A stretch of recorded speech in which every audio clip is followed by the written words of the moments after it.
నందమూరి అభిమానులతో పాటు సినీ ఆడియన్స్ లో కూడా భారీ అంచనాలను ఏర్పాటు చేసుకున్న చిత్రం అఖండ 2. గతంలో బాలయ్య బోయపాటి శ్రీను కాంబినేషన్ లో తెరకెక్కిన అఖండ సినిమా బాక్సాఫీస్ వద్ద రికార్డులు సృష్టించింది. ఒక్క విధంగా చెప్పాలంటే బాలయ్యకి గోల్డెన్ పీరియడ్ మొదలైంది ఈ సినిమా నుండే. ఇక్కడి నుండి ఆయన వెనక్కి తిరిగి చూసుకోవాల్సిన అవసరం రాలేదు. వరుసగా క్రేజీ కాంబినేషన్స్ ని ఏర్పాటు చేసుకుంటూ హిట్ మీద హిట్ కొడుతూ నేటి తరం స్టార్ హీరోలకు సమానంగా తన బాక్సాఫీస్ స్టామినాని పెంచుకున్నాడు.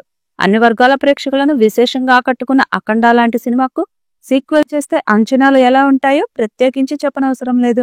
ఆ అంచనాలకు తగ్గట్టుగా నిర్మాతలు ఈ చిత్రాన్ని ఎంతో ప్రతిష్టాత్మకంగా తీసుకొని నిర్మిస్తున్నారు. ఈ చిత్రాన్ని 14 రీల్స్ బ్యానర్ లో రామ్ అజంటా, అనిల్ సుంకర నిర్మిస్తున్నారు. వీళ్ళిద్దరికి ఇటీవల కాలంలో ఏజెంట్, బోళాశంకర్ వంటి ఘోరమైన డిజాస్టర్ ఫ్లాప్ సినిమాలు ఉన్నాయి. మధ్యలో సామాజిక వర్గమన వంటి సూపర్ హిట్ సినిమా ఉంది. కానీ అందులో వచ్చిన లాభాలు ఈ సినిమాల నష్టాలను ఏమాత్రం పూడ్చలేకపోయింది. ఇప్పుడు ఈ నిర్మాతలకు కొత్త టెన్షన్ ఒకటి పట్టుకుంది. అదేమిటంటే ఈ చిత్రాన్ని మొదట్లో కేవలం 150 కోట్ల రూపాయల బడ్జెట్ తో నిర్మించాలని చూశారట. కానీ సెట్స్ మీదకు వెళ్లి కొన్ని రోజులు షూటింగ్ అయ్యాక ఆ బడ్జెట్ కాస్త 175 కోట్లకు పెరిగింది. ఇప్పటి వరకు 3 షెడ్యూల్స్ పూర్తి అయ్యాయి. ఇప్పుడు మిగిలిన షూటింగ్ పూర్తి అవ్వడానికి బడ్జెట్ ఇంకా పెరిగే అవకాశం ఉందని, 200 కోట్ల రూపాయలకు బడ్జెట్ అంచనాలు చేరిందని అంటున్నారు.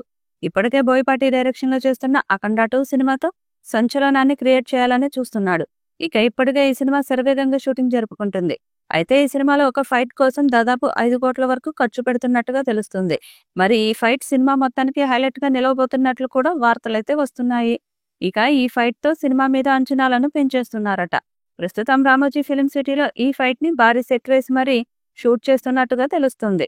మరి ఏది ఏమైనా కూడా ఈ సినిమాతో బాలయ్య బాబు మరోసారి తన నట విశ్వరూపాన్ని చూపించబోతున్నాడనేది చాలా స్పష్టంగా తెలుస్తుంది. బోయపాటి సైతం ఈ సినిమాను తన ప్రెస్టీజియస్ గా తీసుకొని తెరకెక్కిస్తున్నాడట.